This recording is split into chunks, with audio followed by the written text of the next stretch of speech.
Refuse, rejoice, borrow और believe.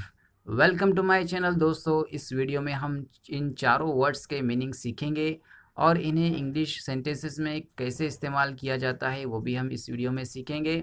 अगर आप नए हैं चैनल पर तो ज़रूर सब्सक्राइब कर ले, इस तरह के वीडियोस हम लाते रहते हैं। तो चलिए बढ़ते हैं हमारे टॉपिक की तरफ। रिफ्यूज़, इसका मीनिंग होता है इनकार करना। ही रिफ्यूज़ेस टू ईट स्वीट्स, वो मीठा खाने से इनकार कर देता है। रिजॉइस, खुश होना। We should rejoice on his success, हमने उसकी कामयाबी पर खुश होना चाहिए। बोरो, उधार लेना।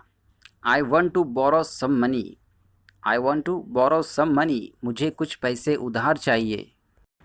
बिलीव, इसका मीनिंग होता है यकीन करना और इंग्लिश में सेंटेंस बनेगा don't believe on his words at all. Don't believe on his words at all, उसकी बातों पर बिल्कुल भी यकीन मत करना। वीडियो अच्छा लगा है तो वीडियो को लाइक और शेयर ज़रूर करें। मिलते हैं नेक्स्ट वीडियो में।